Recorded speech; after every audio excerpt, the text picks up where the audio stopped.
The Corbett Report is brought to you by you. Your support makes the Corbett Report possible. Sign up for the subscriber newsletter or purchase a DVD at corbettreport.com/support. You're listening to the Corbett Report. corbettreport.com.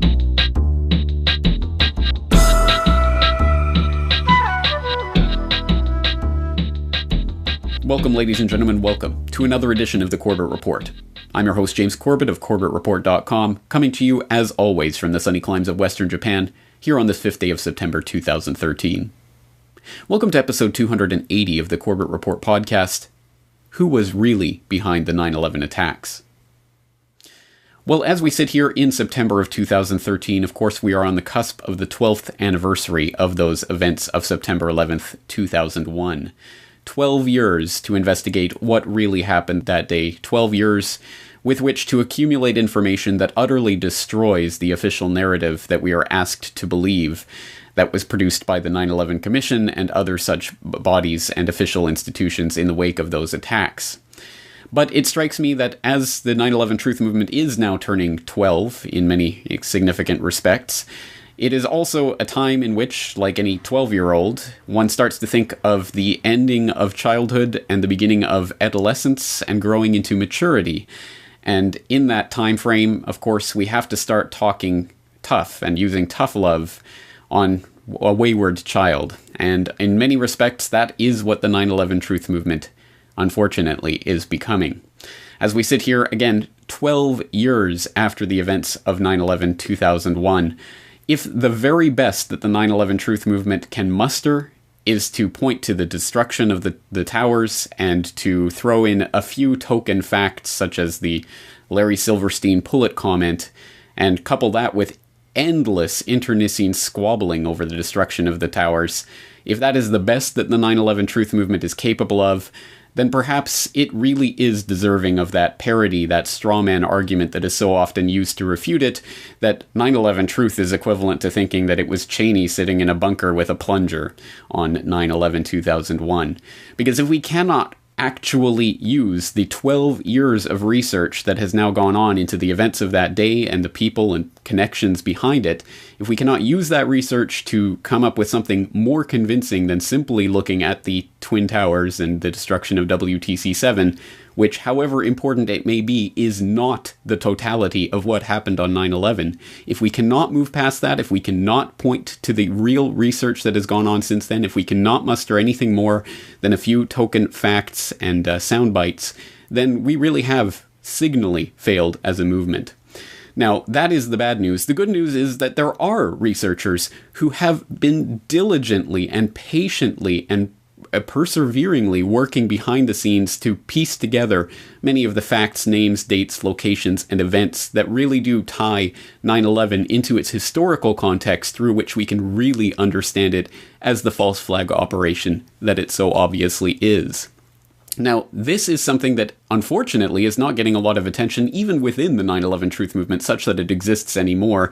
And unfortunately, we're arriving at that time where the obvious parallels to the JFK assassination investigation start to rear their quite ugly heads. And this, of course, raises the specter of a movement that for half a century now has been investigating that particular event and is still no closer today, in fact, much further today, from any possibility of any type of actual prosecution or any bringing to justice any of the perpetrators of that event. And unfortunately, even though it has largely won the battle in the court of public opinion, and now upwards of 80 to 90% of Americans, depending on the poll, understand that Lee Harvey Oswald did not act alone, it is still treated absolutely unquestioningly as the work of a single lone nut in the media, and they have even managed to co-opt the terminology of the JFK assassination investigation to turn it on its very head, so that now talking about the grassy knoll is now seen as craziness, when, of course, the real craziness is in the official story. But exactly as in the JFK assassination investigation, where if the best that they could muster was simply to talk about the magic bullet and to say that, well, Lee Harvey Oswald could not have fired the bullet that supposedly went through Kennedy and Connolly, well, that is very much true, but it gets no closer whatsoever to understanding who actually committed that crime or why. And in the exact same way, we can argue forever, really, and that's probably ultimately the purpose of this, to argue forever over the destruction of the towers, and it will get us no closer, not one jot, to understanding who did these attacks or why. So it is incumbent on all of us who really and truly do want to see justice for what happened on that day, and justice not only for the 3,000 victims of that day, but of course for the million-plus lives that have been taken in the wars that have been waged in the name of that false flag operation. For those of us who want justice for that, it is incumbent on us to continue this investigation and to start naming the names and laying out the case that, at least in some alternate universe where it would even be conceivable that this would be brought before a court of justice, that we could start laying the foundations for such a case. And this is not, again, the title of today's episode, who was really behind the 9/11 attacks, is not a rhetorical question. This is a very real question that doesn't have vague answers about government entities or some vague shadowy cabal. It has actual names of actual people that we can actually pinpoint about their whereabouts, their goings-on, their connections, and what they were actually doing and involved with on 9/11, that would lead us towards, at the very least, putting them on the suspect list, so that a future investigation that really and truly did have powers to prosecute these individuals would be able to form a case against them. And that is exactly the approach that I took when I gave my presentation to the 9/11 Revisited conference last year in Kuala Lumpur. First, let's examine the actions of former Defense Secretary Rumsfeld. As the top-ranking executive officer in the Department of Defense, Rumsfeld was, on the morning of 9/11, as per U.S. Code Title 10, Section 113, second only to the President in the military hierarchy of the United States. Together with President Bush, Rumsfeld exercised the power of the National Command Authority, which includes joint control over the decision to launch a strategic nuclear weapons strike. Additionally, according to the 9/11 Commission's own final report, prior to 9/11, it was understood that an order to shoot down a commercial aircraft would have to be issued by the National Command Authority. By the 9/11 Commission's own account, we know that President Bush, attending an event at an elementary school in Sarasota, Florida, was effectively removed from decision-making during the hours of the attacks themselves. According to the official narrative of the attacks, the President did not have an open channel of communication with Washington, could not reach key officials for extended periods of time, could not maintain contact with the White House shelter conference room, did not talk to Vice President Cheney until 9:45, almost 10 minutes after Flight 77 hit the Pentagon, and did not talk to Defense Secretary Donald Rumsfeld until after 10 a.m. Thus, Rumsfeld was, by default, the highest-ranking military authority in Washington that morning, and the only one with the authority to issue a shoot-down order during the time of the Pentagon attack. Given Secretary Rumsfeld's vital importance in the chain of command on 9/11, a careful study of his response to the attacks that morning are in order. The record of Rumsfeld's actions on 9/11 are well documented and themselves not a matter of controversy. This is Rumsfeld's own statement to the 9/11 Commission about his whereabouts that morning. Quote, "On the morning of September 11th, 2001, I was hosting a meeting for some of the members of Congress. Ironically, in the course of the conversation, I stressed how important it was for our country to be adequately prepared for the unexpected. Someone handed me a note that a plane had hit one of the World Trade Center towers. Later, I was in my office with a CIA briefer when I was told a second plane had hit the other tower. Shortly thereafter, at 9:38 a.m., the Pentagon shook with an explosion of a then unknown origin. I went outside to determine what had happened. I was not there long, apparently, because I am told I was back in the Pentagon with the crisis action team by shortly before or after 10 a.m. The implications of this statement alone are remarkable. By 9:05 a.m., 2 minutes after United Flight 175 hit the South Tower of the World Trade Center, it was generally understood among senior government officials that, in the infamous words of White House Chief of Staff Andrew Card, America is under attack. Yet at this time, the top-ranking military officer in the United States government, the only one in the loop that day with the ability to give the authority to shoot down hostile civilian aircraft, made no attempt whatsoever to coordinate a response to this acknowledged attack. He did not establish the details of the flights involved or possible other hostile aircraft with NORAD or the FAA. He did not make any effort to determine what interceptors, if any, had been launched in response to the two jets in New York. And he certainly did not issue any directions for intercepting any other potential aircraft. Instead, by his own account, he proceeded with a regularly scheduled meeting with his CIA briefer, Denny Watson. It's important to note that Rumsfeld actively deflected attempts by his staff to engage him in that crucial window of the time that Flight 77 was bearing down on the Pentagon. According to Assistant Secretary of Defense for Public Affairs Victoria Clark, she and other key DoD staffers had gone into Rumsfeld's office to, quote, tell him that the crisis management process was starting up. But Rumsfeld insisted that he needed to make a few phone calls and proceed with his regularly scheduled 9:30 briefing. Instead, he told Clark to wait for him in the Executive Support Center. During the entire time that Flight 77 approached the Pentagon, Rumsfeld proceeded with his business as usual.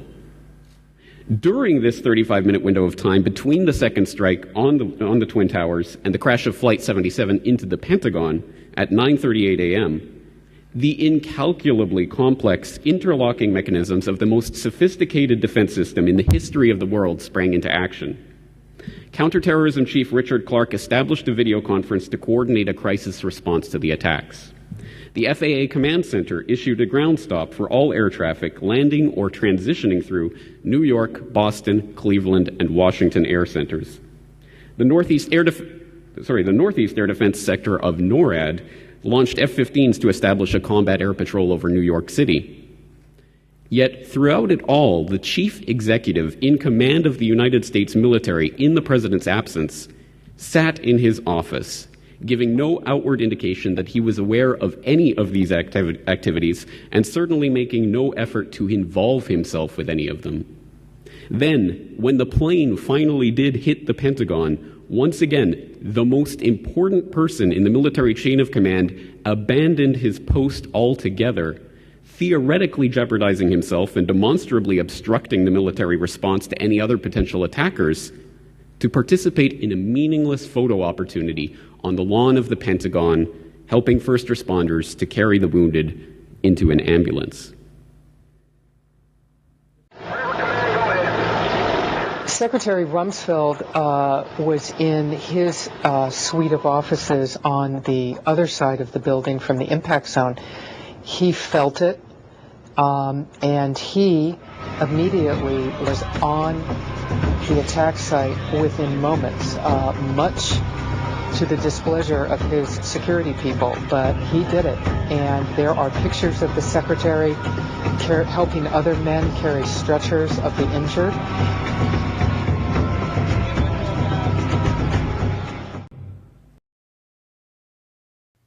Now, I hope that my presentation at the 9/11 Revisited conference went to show that we do not need to rely on massive amounts of speculation in order to form the basis of the case that could be brought against these 9/11 suspects, such as Donald Rumsfeld, or, as I go on to talk about in that presentation, Dick Cheney. Again, two people that we don't have to go very far out on a limb to say would be the prime suspects in any serious investigation of 9/11, and not for any reasons of wild speculation, but for parts of the documentable record and the actual facts that we can point to that in any reasonable person's mind would at least raise the red flags of treason and culpability in those attacks.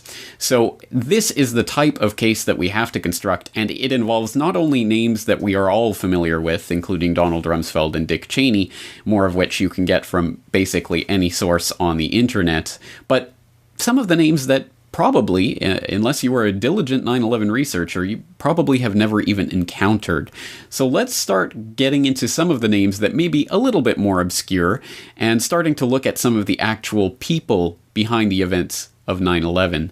And in that regard, we're going to start with a very interesting person of interest, as the FBI would no doubt label him if they were going to conduct a real investigation. And that is L. Paul Bremer, who people will probably know as the person who went on to become the governor of Iraq during the U.S. occupation.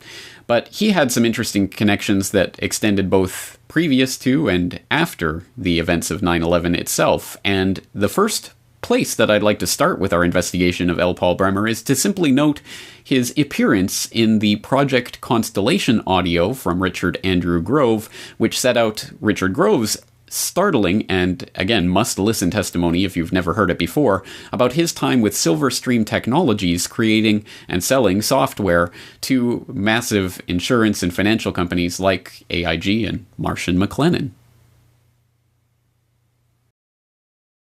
Before I move on to some other important topics and experiences, I'd like to share with you some insight about the who, how, and why of September 11th.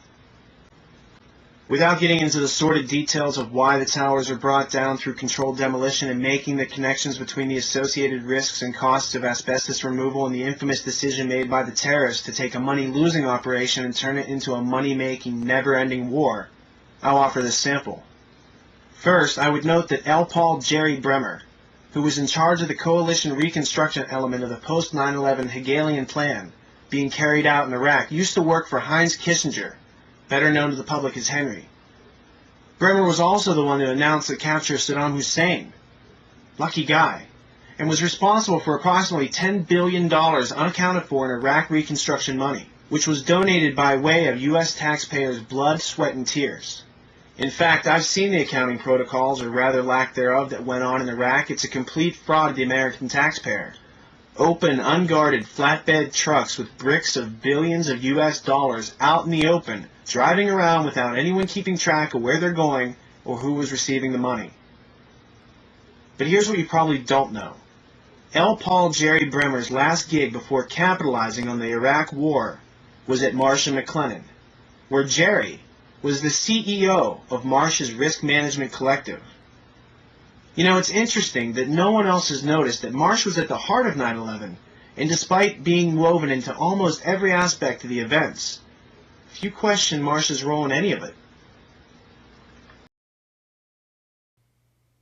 That's right, as Richard Grove indicates, Paul Bremer at the time of 9/11 was the CEO of Political Risk for Marsh & McLennan, the world's largest professional services risk management and insurance brokerage firm, which was interesting for a number of reasons. First of all, of course, because Paul Bremer, for the preceding few years before the 9/11 attack, had been one of the country's largest proponents of the terror threat to the United States homeland.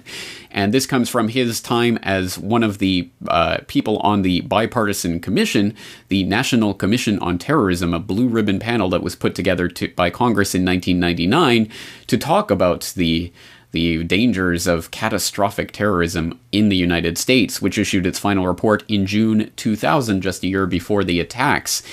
Just a few months before the attacks in February of 2001, Bremer got up to talk about the Bush administration in a speech, saying, quote, "What they will do is stagger along until there's a major incident and then suddenly say, 'Oh my God, shouldn't we be organized to deal with this?'" And then, lo and behold, on 9/11/2001, the very area of the World Trade Center where his offices and the offices of the other Marsh & McLennan workers were situated happened to be the exact area that was struck by the airplane running into the World Trade Center. And don't worry, Paul Bremer was safe and sound, not in his offices that morning, like so many of the other executives who otherwise would have or even should have, by all rights, been there in the World Trade Center that morning, many of which were, for example, away in playing golf with Warren Buffett in Nebraska, where they just happened to be dropped in on by George Bush later that day, or people like the George Bush's first cousin, Jim Pierce, who was working in the World Trade Center, whose offices, who had actually scheduled a meeting on the 105th floor of the World Trade Center that morning, but the night before changed the location of that meeting to the Millennium Hotel, from which he actually watched the plane running into the World Trade Center, where 12 of the people that he was supposed to be meeting with perished in that meeting. So a very interesting turn of events for the president's first cousin. But then again, talking about Paul Bremer, he was not in his offices that day, so he did not have to worry about the death and destruction that was taking place there. He was in the air heading towards New York and was diverted, because of the ground stop, to Baltimore. And very quickly, he appeared on NBC in Washington in order to cement the official narrative of the events of 9/11 on national TV. This is a very well planned, very well coordinated attack, which suggests it's very well organized centrally, and there are only 3 or 4 candidates in the world, really, who could have conducted this attack. Bin Laden comes to mind right away, Mr. Bremer. Indeed, he certainly does. Bin Laden was involved in the first attack on the World Trade Center, which had as its intention doing exactly what happened here, which was to collapse both towers. He certainly has to be a prime suspect, but there are others in the Middle East, and there are at least 2 states, Iran and Iraq, which should at least remain on the list of potential suspects. Mr. Bremer, I want to speak to that for a second. When the Oklahoma City incident occurred, the immediate response from a lot of people was that it came from some Arab terrorist group. Is there any reason why we ought to be cautious about that kind of an assumption on this particular incident, on these incidents? Well, of course. What you have to work with at this stage, since we don't have any hard intelligence apparently, and we don't have any forensic evidence, is motivations and capabilities. And so when I list 4 potential groups, I'm working mostly from motivations and proven capabilities in the past. Mm-hmm. Doesn't mean that you can exclude that some other kind of group could have come out of nowhere and done this, but at least as a working hypothesis in the first chaotic hours here after this attack, you have to start somewhere, and you have to start with what you know about the past and which groups have motives. All right. Paul Bremer, thank you. We appreciate it, Mr. Bremer. Thank you very much. We should make it clear that there has been no claim of responsibility at this point for any of these events. Not yet. So there L. Paul Bremer sat in the offices of NBC in Washington, D.C. on that afternoon at 12:46 p.m. after having had his plane diverted to Baltimore en route to New York, and after having presumably watched the snuff film of the destruction of the World Trade Center Twin Towers numerous times on that morning, where 295 of his colleagues at Marsh & McLennan, plus another 63 contractors who worked with Marsh & McLennan, including presumably those people who were involved in the meeting that Richard Grove was heading to on that morning. After having watched that, he sat there cool and collected and delivered the official narrative of 9/11, talking about the terrorists behind the attack and how there would inevitably need to be some sort of response to this terrorist outrage. So there it was, and, well, wait, it gets even more interesting, because Paul Bremer was also directly related to some of the companies that very much figure in the investigation into the destruction of the Twin Towers.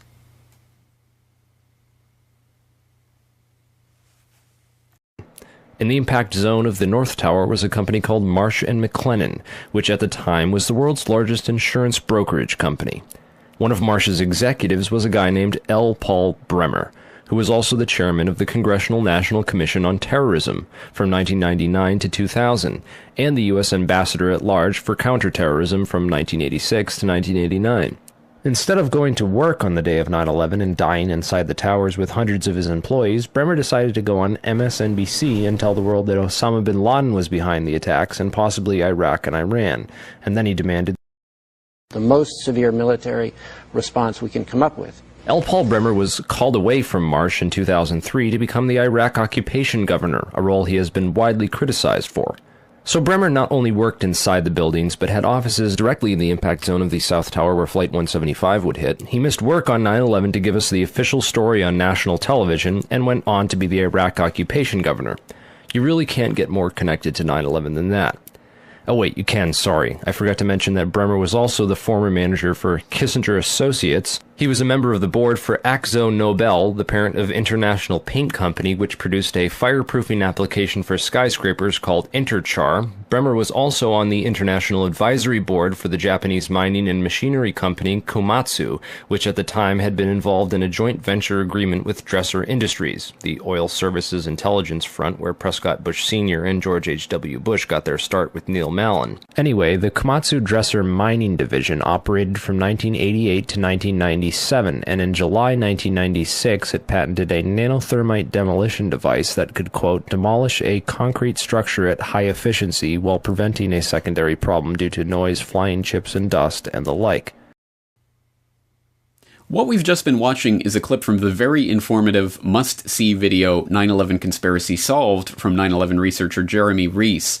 And I will, of course, put the link into the full video so you can continue watching that full presentation that goes into so many of the different points, details, names, and events that have been identified by researchers like Kevin Ryan and Mark Gaffney and others over a period of several years now, putting together, again, the painstaking research that really does connect so many of these dots. And as Paul Bremer, of course, not only deeply connected with some of the events of 9/11, but then going on to become the occupation governor of Iraq, let's turn to another part of that 9/11 Conspiracy Solved video and another person who ended up with Bremer in Iraq, helping to train the Iraqi police forces, and that's a character by the name of Bernard Kerik, someone who just recently was released from federal prison after having served a 4-year sentence on a variety of charges, including conspiracy, mail fraud, wire fraud, and lying to the IRS. This is someone who's had a very interesting career in a number of respects, having started out in the U.S. Army as stationed in Korea. He was discharged in 1977 and eventually ended up in the New York City Police Department, where he gradually worked his way up to police commissioner, the position that he held at the time of 9/11. And it's in that capacity that he also engaged in some very interesting activities on the morning of 9/11. In fact, being at Giuliani's right-hand man, visible in most of the footage and pictures of Giuliani that day, and someone who was there when Giuliani was the first to declare that there were no explosives at the World Trade Center, etc. So a very interesting figure in his own right. Let's look at a short clip from the 9/11 Conspiracy Solved video about Bernard Kerik. Well, ladies and gentlemen, I'm sure you've all heard the scandals recently surrounding former New York City Police Commissioner Bernard Kerik, President Bush's choice a few weeks ago to head the Department of Homeland Security. Well, since Kerik withdrew his nomination last week, a new scandal has come out every day about Kerik's past. Every single day. So far, these are all true. He's allegedly hired an illegal alien as a nanny, had shady dealings with the mob, had an affair with both a New York City corrections officer and the editor of his autobiography, married his second wife without divorcing his first wife, had sexual liaisons in an apartment donated to World Trade Center recovery workers. Well, as you can imagine, everybody's wondering what the hell is going to be next. Giuliani's sidekick on 9/11 was Police Commissioner Bernard Kerik, who appeared to be coaching some of Rudy's actions that day, keeping him away from the media and even answering questions for him about explosives in the buildings. In fact, Bernard Kerik gave us the first official government pronouncement that no explosives were involved in the destruction of the World Trade Center buildings. Kerik's department was also the same one that found that pristine, completely undamaged hijacker's passport, which survived a plane impact, and Fireball, which destroyed 2 titanium black boxes and 3 towers. Yeah, Kerik would later receive a nomination from President Bush to become Director of Homeland Security, which he declined for personal and political reasons, and instead took a job training the Iraqi police force in Iraq alongside L. Paul Bremer. Both men are credited for turning Iraq into the unwinnable quagmire it is today. In February of 2010, Kerik was sentenced to 4 years in federal prison for conspiracy and fraud charges, unrelated to the crimes of 9/11, unfortunately, but it still goes to show you what kind of person he is. Definitely the kind of person you'd want inside the New York City police force during a staged event like 9/11. Well, let's talk about someone else who's related to Bremer, ended up in Iraq with Bremer, was also related to Giuliani on the scene in New York. I'm talking about Bernard Kerik of the NYPD there, very interesting character who had an interesting part to play on 9/11, and then, as I say, ended up in Iraq with Bremer. Let's talk a little bit about him. Right.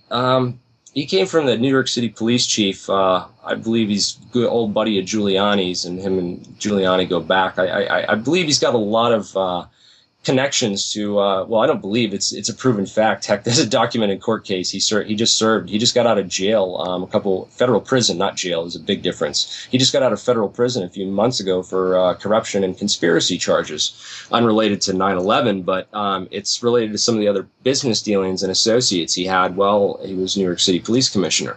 And, New York, I don't know anyone who's ever been there. I just feel it's one of the most corrupt places on the planet. I feel like corruption oozes from that place. I've driven by it. I've been there. I just can't imagine that the New York City police commissioner would not have some sort of interesting mafia connections or something.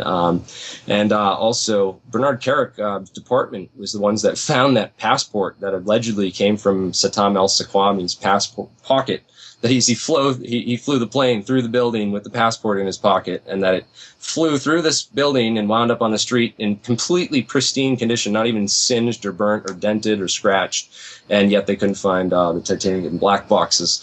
But I thought that was interesting that passport was found by Kerik's department, and that's an interesting fact because as if you are to believe, as any fool would probably draw that conclusion that was in fact planted or manufactured evidence. There's no way a passport can go through an entire steel building in a fireball and still be in that condition. Then it's the next logical question is, well, who could have been responsible for placing that there? And it's interesting. The other place Kerik appeared at. He appeared a lot in the action of all the footage from Giuliani and Giuliani's movements on the day of 9/11. Kerik seemed to be following him around the entire day, coaching a lot of his movements, and it seemed like he knew more than what Giuliani knew, or I don't know which of them knew more or what exactly they knew, if anything. But they both seemed to be acting very suspicious that day. Kerik is, of course, credited with giving the first official government pronouncement that no explosives were used. All the news stations at the first press conference, the only question on people's minds were explosives used? What happened to these towers? How were they blown up? And his response was no, nothing like that of the sort. And so he gave us the official announcement that no explosives were used. Then, of course, he was actually he was nominated, I believe, to be Director of Homeland Security. Believe it or not. He turned down that. I think he realized it would be kind of obvious and stupid for him to even consider taking that after the kind of the heat that would be on him and on the attention that it would draw to himself. So he decided, I'll just go and tag along with Bremer in Iraq and help train the Iraqi police force. And that's sort of where he was until, of course, we all know he went to federal prison for 4 years. It was actually only 3 years because it was back in 2010. So, and he just got out in March. But it's interesting. Just kind of goes to show you another aspect that they have the New York City governor in their pocket, the New York City police chief in their pocket. Those are two key guys to have as co-conspirators if you're going to pull off an operation like this, and two necessary figures in order to ensure it all goes down properly and nobody asks any questions, or at least not the right questions. Once again, 9/11 researcher Jeremy Reese, and I will once again wholeheartedly encourage listeners not only to go and listen to that full interview and not only to watch the full video 9/11 Conspiracy Solved, but to watch all of his 9/11 work at Warcrime 911, his YouTube channel, which will be linked up in the show notes for today's episode. As again, he has done a great job of synthesizing and really putting in a straightforward manner the research of people like Kevin Ryan and Mark Gaffney and others who have been connecting these dots for a very long time now. But moving on, let's take a look at another part of the apparatus that was wielded by the shadow government on 9/11 and around 9/11 in order to facilitate those attacks. And I refer to the State Department, of course, a crucial part of the United States government machinery that is another layer of defense, or at least potentially so, against the very type of invasion by these hijackers that has alleged to have been the real foundation of this 9/11 event. And at the time of September 11, 2001, the State Department was, of course, under the purview of Secretary of State Colin Powell and his right-hand man, Deputy Secretary of State Richard Armitage, a man who has a very interesting and colorful history that extends back decades now, back at least as far as the Vietnam War.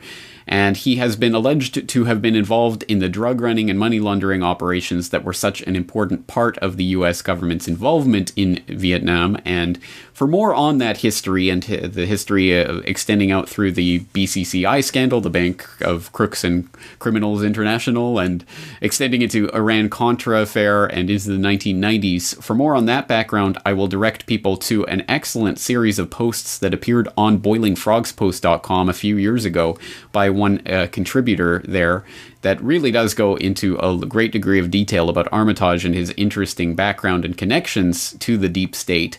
But let's take a look specifically surrounding the events of 9/11, where as Deputy Secretary of State, he oversaw the number 3 people collectively at the State Department, the Undersecretary for Political Affairs, Mark Grossman, who figures prominently in the testimony of Sibel Edmonds and the events surrounding her case, and Undersecretary of State for Management, Grant S. Green, who was the one who oversaw the Visa Express program that was run out of the Jeddah consulate in Saudi Arabia that helped at least 5 of the alleged 9/11 hijackers to get their passports, or to get their visas, to enter the United States, which they supposedly did so. This is a key part of the entire 9/11 debacle that is seldom brought up, but is fascinating into and of itself, because it ties directly into the testimony of State Department whistleblower J. Michael Springman, who worked at the very consulate there in Jeddah, where in the 1980s he alleged that the State Department, people who were nested in the Jeddah consulate, the CIA officials that were nested in the Jeddah consulate, were in fact overriding the consular services officials who were trying to deny people visa applications and giving those people visa applications specifically because they were terrorists. But they were terrorists on the good side. They were our boys in Afghanistan, including, of course, Osama bin Laden. All right, I'm Mike Springman. Some 15 years ago now, I was chief of the visa section at the CIA's consulate at Jeddah, Saudi Arabia. In Jeddah? Yeah. People were being brought there from all over the Middle East for visas to come to the United States. And I was told they were terrorists that were recruited to come to the U.S. for training and shipped back to Afghanistan for fighting the Soviet soldiers. And this was, when I was there, this was between 1987 and 1989. And it wasn't until I got back to D.C. and talked to the journalist Joe Trento and a couple of other people. One was a guy connected with a local university here in D.C. and another fellow who was with another government agency. But I learned that, it wasn't visa fraud like I thought at the time. I thought somebody was being paid under the table for this, based on a conversation I had with a guy, and I thought that, this was really strange, but I couldn't explain it. And then when Trento and these other people started talking to me, and I said, well, this explains the whole thing. The reason why there was this pressure, the reason why these guys who were not businessmen, who were not educated, who were essentially low-level clerk-type people, supermarket checkers, guys who worked in an auto parts store, why visas were being demanded for them. And, when I put the pieces together from my 3 contacts, it was people who were brought here, who were recruited by the CIA and its asset Osama bin Laden, to come to the United States for training as terrorists and to return them to Afghanistan to fight with the Soviet soldiers there and kill them. Fast forward in time several years, and lo and behold, it was this very same consulate in Jeddah from which several of the alleged 9/11 hijackers allegedly got their alleged visas. And there was a lot of allegedness in there because under the Visa Express program, it basically allowed people to apply for a visa without ever even having to meet a consular official face to face. and confirm their identity. So it really could have been anyone being granted these visas, and it really was just a carte blanche to let anyone into the country. A very interesting program that arose directly before 9/11 under the purview and under the management of Grant S. Green and his superior, Richard Armitage, who then went on to be one of the people involved in Richard Clarke's initiated teleconference, the video conference call that was initiated from the White House Situation Room on 9/11, and which signally failed to defend the country at all whatsoever in any way from any of the attacks. So again, someone who is neck deep in what happened on 9/11 and basically eyeball deep in all of the surrounding things that happened, including, of course, his participation in PNAC. He was one of the signatories to some of the key PNAC documents, including the 1998 letter to Bill Clinton urging him to take out Saddam Hussein. And lo and behold, a few years later, just in the months prior to 9/11, Armitage, along with Brent Scowcroft and a few others, were part of the team that was lobbying and trying to persuade the Turkish government to go along with an Iraq invasion and to allow Turkish bases to be used as staging areas for American forces in the invasion of Iraq. And very, very interesting pieces of this puzzle. And earlier this week, I did have the chance to talk to Sibel Edmonds about Grossman and about Armitage and others at the State Department and their potential connections to 9/11, and really what this means in terms of their means, motive, and opportunity to help facilitate these attacks. And you know, you brought up something very important, and I want to talk about something that may not sound as relevant until I finish, maybe, and that has to do for some people who do not really look at the significance of PNAC, okay, and the investigation that never took place with 9/11. And one of the things that I do, you know, my bachelor degrees were in criminal psychology and criminal justice, okay, and when you look at the criminal laws, okay, let's say you have a case, you have a murder case, okay, that you're looking at. And here is this, let's say a 68, 70 years old guy who's murdered. And let's say there was a big, ginormous life insurance on this guy. One of the first things you do is you look at people with motives, okay? You bring all those people initially as suspects until one by one, you take them out of the suspect list. This was a criminal terror attack here, okay? That process never took place, because if that process had taken place just by itself with PNAC and with these guys, we would have seen the initial, at least the initial bucket of suspect list until they were excluded, if they were excluded, to include these people. Because what happens if there is a letter, okay, from this example that I just gave, the 68-year-old guy who's been murdered, and the wife or someone related to him who can benefit greatly from this life insurance before this murder took place, has put in letter about why this guy needs to die, okay? I mean, this is a very good parallel example to say, in order for me or for us, let's say there's a group of individuals or correspondings in letters, for us to do this and have this money, this man, this bastard must be killed or must die, okay? Imagine if a police finds a document like this. And then imagine the police not interviewed the people who wrote these letters, okay? And this should not be looked at, 9/11, any different than a simple, classic criminal investigation. When you go and read, and when you look at the emphasis placed, and you would think, are they stupid enough to put it in a letter that we need a major terror attack here at home for our points, for our principles to be exercised, you know, and for the U.S. to become an empire, this event needs to take place. Well, yeah, there are people who are stupid enough who put it in letter and then commit murders. That's why they go to jail. But in this case with PNAC, you have this letter, you have these signatories, and they didn't only write it. They have been spending years working towards it, okay?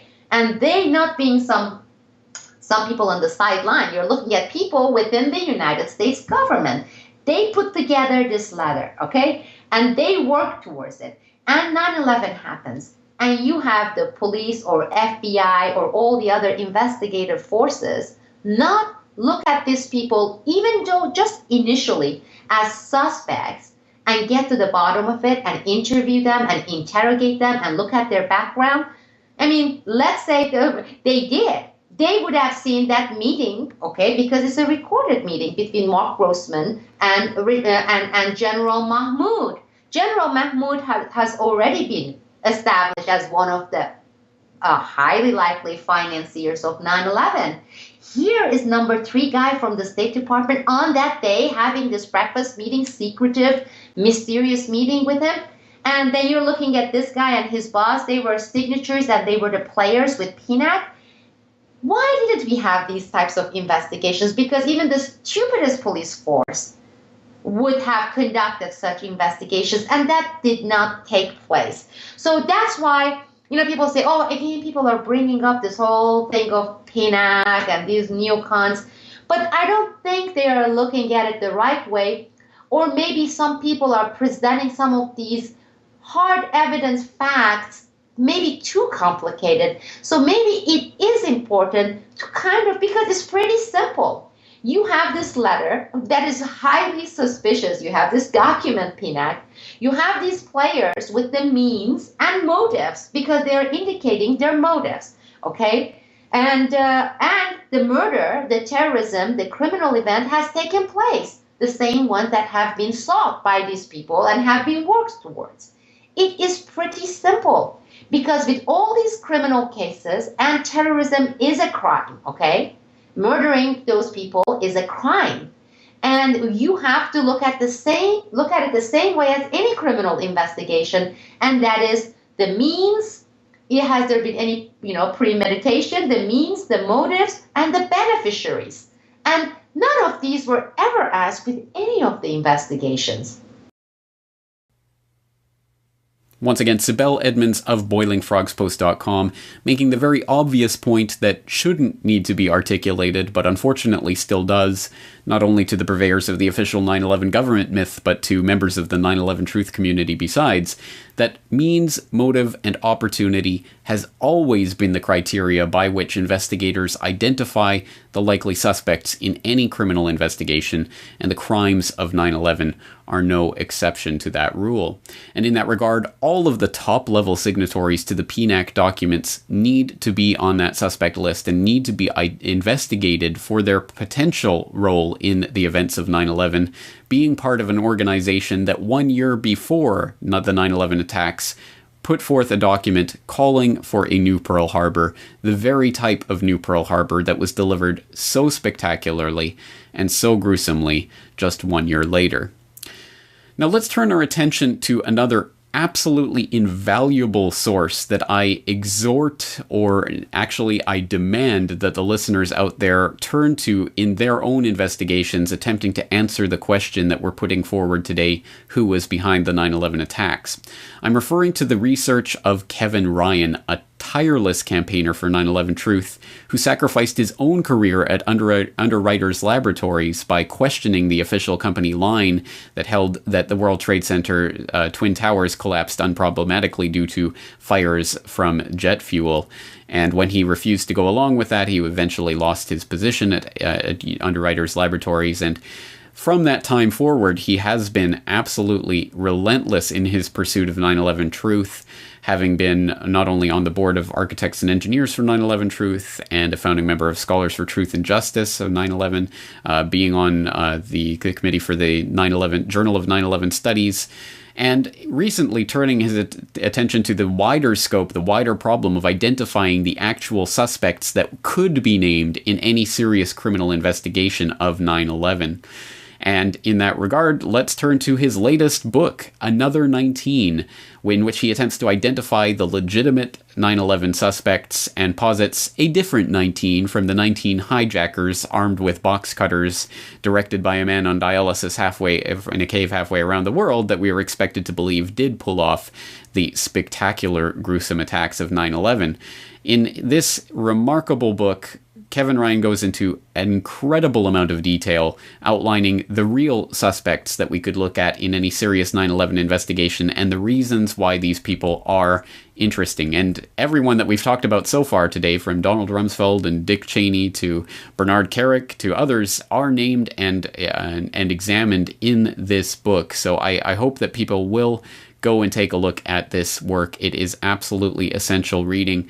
And although there's no way to do justice to the work in its entirety, let's take a look at one specific example of one person that likely very few people in the audience have ever even heard of, even if they are part of the 9/11 Truth Movement, but someone who had a very interesting and very critical role to play on the morning of 9/11, even though he was, like many others, delinquent, AWOL, absent from his line of duty that morning. I'm referring to Lieutenant General Michael A. Canavan. So let's read from a section of the book, Another 19, where Kevin Ryan outlines who Lieutenant General Michael A. Canavan was, what his position was, and why it was so crucial to what took place on 9/11. Quote, "The hijack coordinator at FAA headquarters, Lieutenant General Michael A. Canavan, had been in his position for only 9 months and would leave the job within a month after 9/11. Surprisingly, although Canavan was mentioned in the 9/11 Commission report, he was not cited for his role as the FAA's hijack coordinator, a role that was at the center of the failure to intercept the planes on 9/11. Instead of being mentioned as the hijack coordinator, Canavan was in the report because he had been the commander of the Joint Special Operations Command, JSOC, which ran the military's counterterrorism operations and covert missions. The report described Canavan's part in the failure to follow through on a carefully laid out 1998 CIA plan to capture Osama bin Laden in Afghanistan. Canavan was quoted as saying that the plan put tribal Afghanis at too much risk, and that the operation was too complicated for the CIA. Ironically, after 9/11, few, if any, U.S. leaders would express concern for tribal Afghanis while engaging in a war of aggression in Afghanistan. In any case, it seems odd that Michael Canavan occupied what turned out to be the most important position relative to the failure to intercept the hijacked planes on 9/11, and was also involved in evaluating plans to capture OBL just 3 years earlier.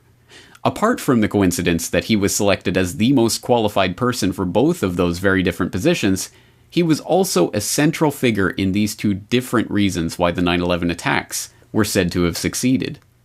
When he first started the job as FAA's hijack coordinator just 9 months before the attack, Canavan was in charge of running training exercises that were pretty damn close to the 9/11 plot, according to John Hawley, an employee in the FAA's intelligence division. In his comments to the 9/11 Commission, Canavan denied having participated in such exercises, and the Commission apparently didn't think to reconcile the conflicting comments it had received from Hawley and Canavan on this important issue. Canavan's job as hijack coordinator was clearly the most important link in the communications chain between the FAA and the military. But the 9/11 Commission did not address this hijack coordinator position and did not mention the alarming fact that we don't know who actually handled the job of hijack coordinator on the day of 9/11. We don't know because Canavan said he was in Puerto Rico that morning and claimed to have missed out on everything that happened that day. End quote.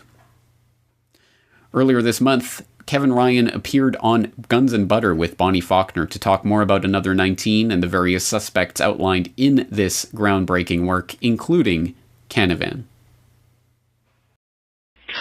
Kevin, how long did it take you to write this book, Another 19? It's so dense. It must have taken a very long time. Well, I've been studying the events of 9/11 for 10 years now, and I spent the first 6 years of that time focusing primarily on the World Trade Center and scientific work related to that, evaluation of the government's reports, which took a long time to produce and were very detailed. And so the first 6 years I focused on that. And in 2009, I really started looking at who might have been responsible for 9/11. So this book is a culmination of the last 4 years of research in which I'm trying to answer specific questions about what happened and what has not been Unexplained. So about 4 years worth of work. It is a very dense book, and there's a lot of information. But if you're interested in finding out what really happened on 9/11, I believe that you'll find it useful. Once again, Kevin Ryan talking to Bonnie Faulkner of Guns and Butter about his groundbreaking work and essential reading, Another 19, that I will once again exhort everyone out there to please go and read for more information, not only about the people that we've talked about today, not only the Donald Rumsfelds and the Richard Armitages and the Lieutenant General Michael Canavans, but also the Louis Freehs and the Richard Clarks and the Rudy Giulianis and all of the other people who definitely deserve to be on this suspect list, but which, heartbreakingly, we do not have time to give any justice to in a short podcast like this one. So once again, I will put in the proviso and the caveat that what we've looked at today is only scraping the top of the barrel when it comes to the research that has gone on in the past several years to really expand the scope of the discussion on 9/11. And to the extent that the 9/11 truth community has fallen behind this research, it is an indictment of that community itself.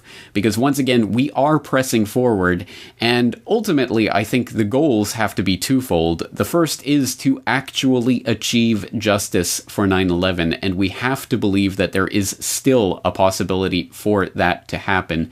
And the obvious analog, once again, unfortunately rears its ugly head, the JFK assassination investigation.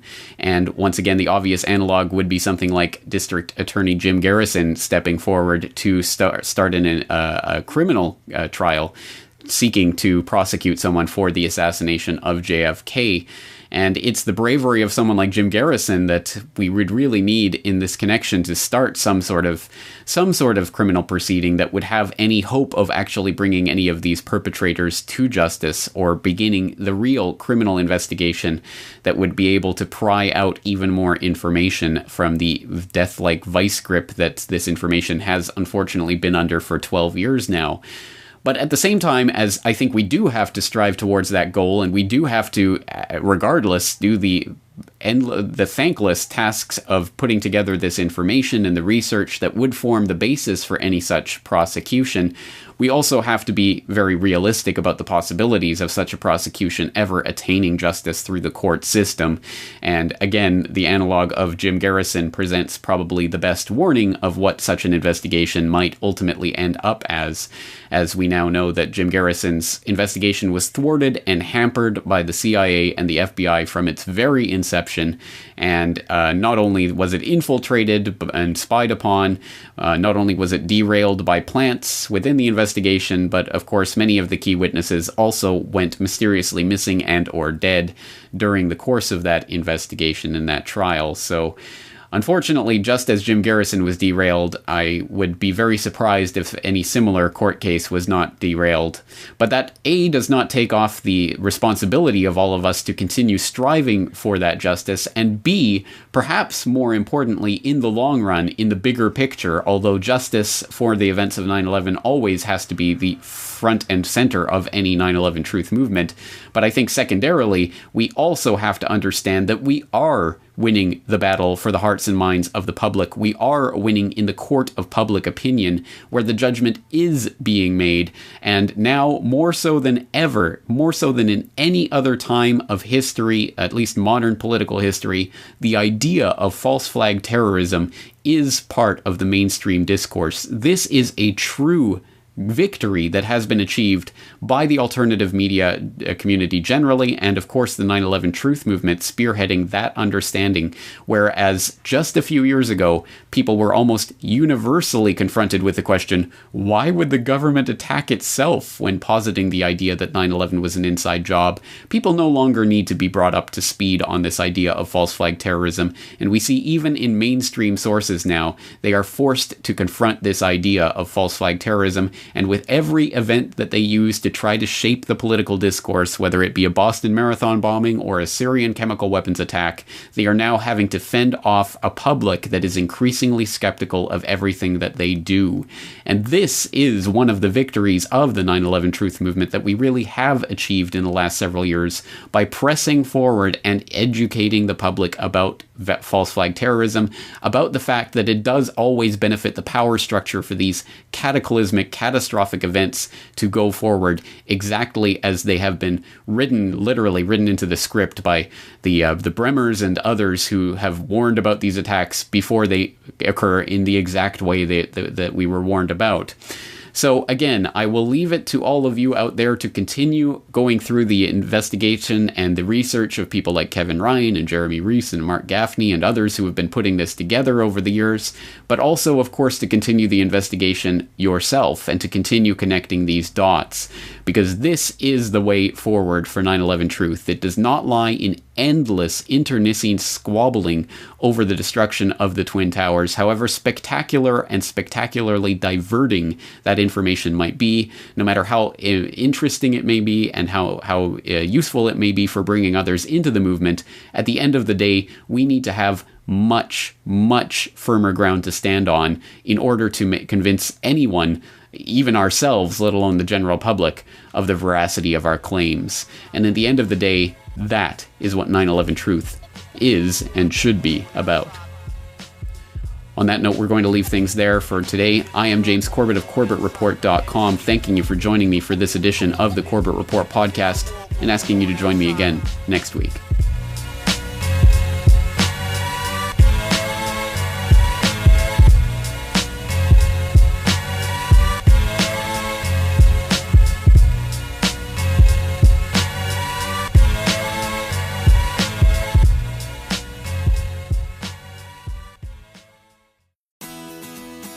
The Corbett Report is brought to you by the Corbett Report subscriber, a weekly newsletter featuring James Corbett's International Forecaster editorial, recommended reading and viewing, discounts on Corbett Report DVDs, and once a month, a subscriber-only video.